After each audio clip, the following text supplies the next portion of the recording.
mimbar, mikrofon, dan manipulasi. Wajah demokrasi di negeri religius.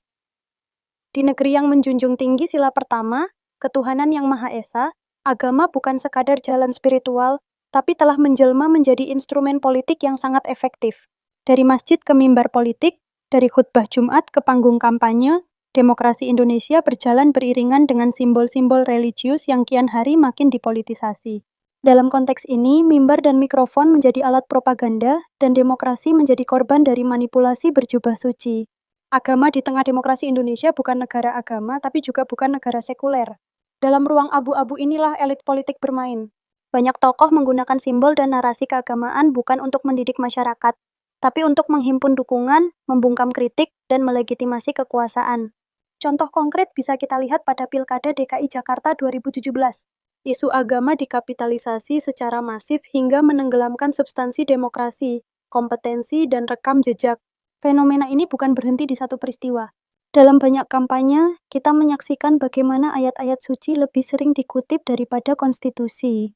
Teriakan jihad dan amar ma'ruf nahi mungkar menggema bukan untuk menegakkan keadilan sosial, tapi untuk menjatuhkan lawan politik. Mimbar jadi panggung kekuasaan, lembaga-lembaga keagamaan seharusnya menjadi penyejuk, pengayom, dan pendidik moral bangsa. Namun ketika para tokoh agama lebih sibuk berkampanye daripada berceramah dengan etika, maka mimbar pun kehilangan kesucian. Ia berubah menjadi panggung orasi yang menyulut emosi, menyebar kebencian, dan memecah belah masyarakat. Kita menyaksikan bagaimana fatwa dan ceramah digunakan sebagai alat tekanan. Bukan untuk menuntun, tapi untuk menggiring opini.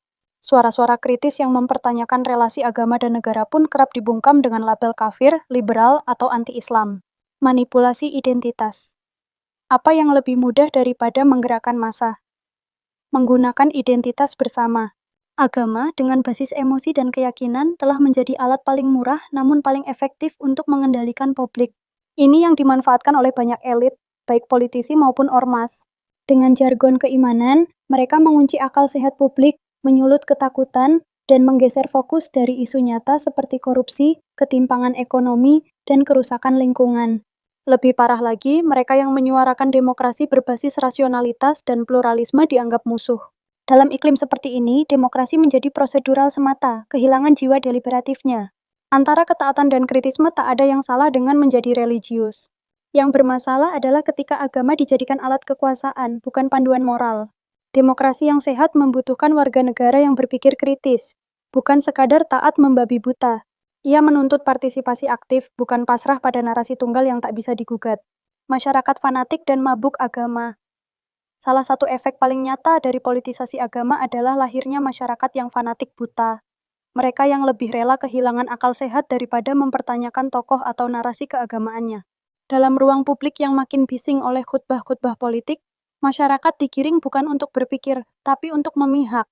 Fanatisme ini bukan hanya ada di kelompok pinggiran atau ekstrem, tetapi juga menjangkiti kelas menengah terdidik. Media sosial dipenuhi dengan konten dakwah yang viral bukan karena kedalaman intelektualnya, melainkan karena provokatif dan penuh dikotomi. Kafir versus beriman, kita versus mereka, surga versus neraka. Dalam dunia seperti ini, kompleksitas persoalan bangsa disederhanakan menjadi urusan moral pribadi dan simbol keagamaan. Ironisnya, dalam kondisi ini agama menjadi candu yang meninabobokan nalar kritis. Seperti mabuk, masyarakat merasa tinggi secara moral, namun kehilangan keseimbangan dalam bersikap. Mereka lebih mudah terpicu amarah daripada diajak dialog. Mereka lebih cepat mencaci daripada mencari tahu. Akibatnya, diskusi publik menjadi buntu, dan demokrasi yang sehat, yang seharusnya hidup dari perbedaan pendapat, justru sekarat di tengah gelombang fanatisme massal. Kita sedang menyaksikan pergeseran besar. Dari masyarakat beragama menjadi masyarakat mabuk agama. Mabuk bukan karena iman yang mendalam, tapi karena paparan berlebih tanpa penjernihan akal. Dalam kondisi ini, mereka tidak sadar sedang dimanfaatkan. Bahkan rela menjadi alat untuk mempertahankan kekuasaan orang-orang yang berbicara atas nama Tuhan, tapi hidup dengan kemewahan dunia.